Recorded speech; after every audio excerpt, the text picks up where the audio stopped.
Hello guys, so hello, this is for Libra. Welcome Libra dito sa aking channel, Kapalaran 888. Welcome guys. Alamin natin kung anong messages, vibration, gabay energy para sa lahat ng Libra. General reading tayo guys. Okay. Libra.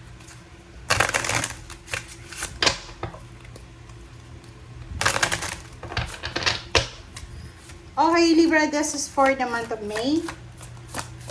May 2026. General monthly reading para sa lahat ng Libra. Okay, rabbit and bear. Sinasabi ng ng bear dito na you are the light. Ikaw daw ay liwanag, Libra. Totoo naman yan. Totoo yan. Kasi, ang mga Libra ay balanse. 'Di ba? Ang mga Libra ay ayaw ng gulo, ayaw ng problema or whatever man. Sinasabi sa iyo dito na it is safe to step fully into your light. Okay lang na gawin mo kung ano yung gusto mong gawin sa buhay mo as long as na nasa tama ka. 'Di ba? Ipaglaban mo kung ano ang tama. Which is energy mo to kasi yung Libra ganun hindi ka dapat natatakot para sa sarili mo, kung alam mo na tama ka. Okay, next is rabbit, sensitive soul, strengthen your boundaries and cut cords. Wow. Sa mga Libra na pagod ka na, yung parang feeling mo nakakapagod na yung sitwasyon mo, okay?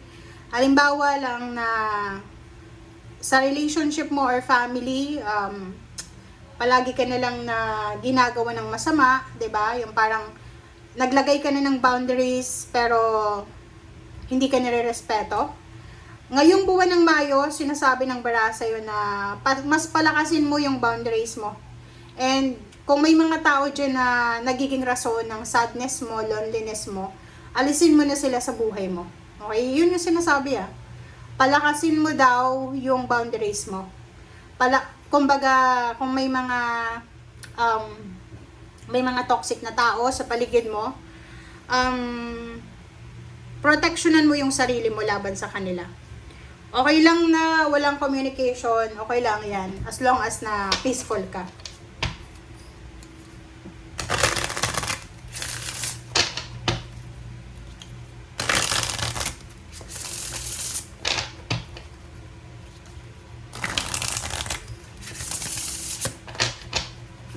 Alright, so let's check. This is for love life.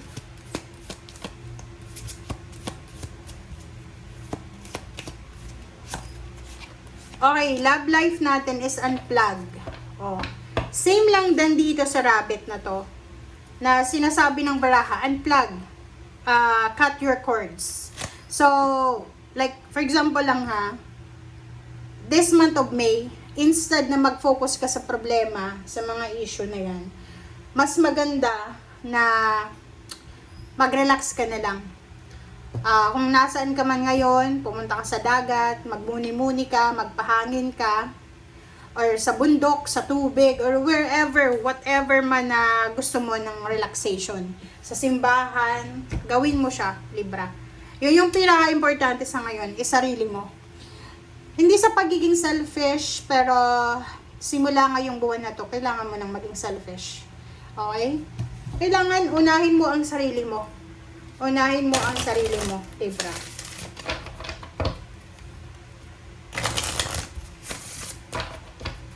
Alright.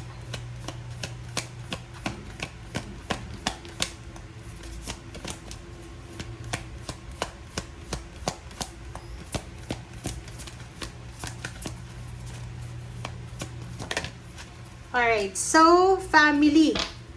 Yun, sabi ng bara sa'yo dito, unahin mo yung pamilya mo. Kumbaga, prioritize your time, your energy, yung emotion mo, yung money mo, sa pamilya. Pero, hindi lahat ng pamilya kasama dyan. Dapat yung pamilya lang na alam mo na hindi ka binibigyan ng problema. Lalo na kung may edad ka na, if you're a Libra na nasa above sabihin na natin 30 years old, kailangan yung unahin yung sarili nyo. Sariling pamilya muna. Okay? Sariling buhay.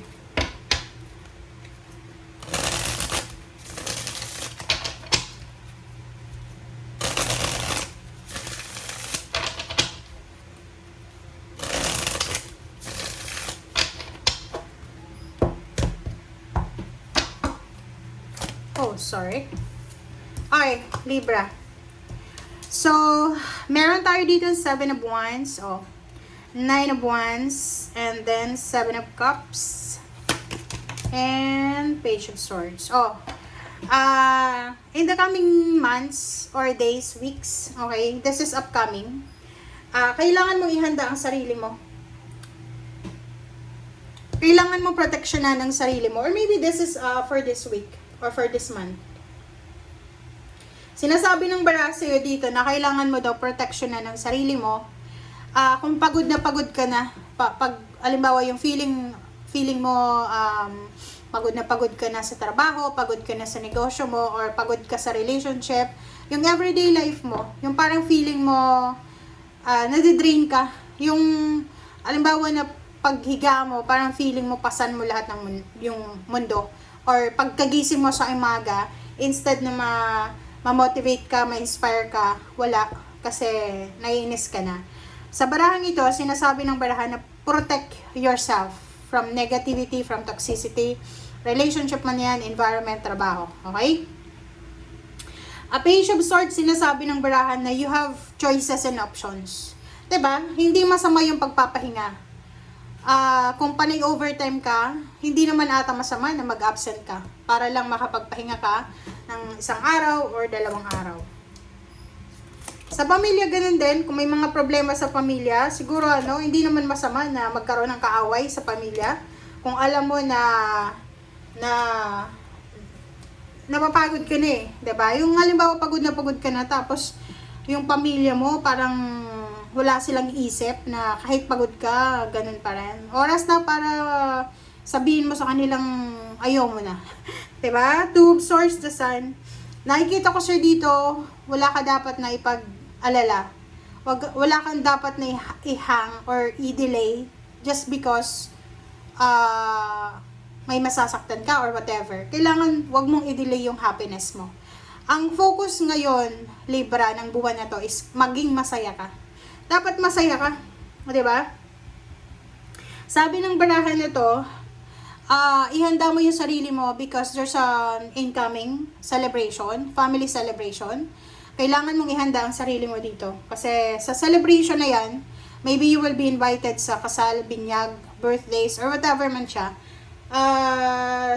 Dahil sa okasyon na 'yan, maraming magsisimula sa'yo. Maraming magsisimula. It's either relationship, friendship, collaboration, partnership, job offers, or mga emotional offers. So, maraming mangyayari sa'yo sa pamamagitan ng celebration na yan. Okay? Kaya dumalo ka. Thank you guys. Bye!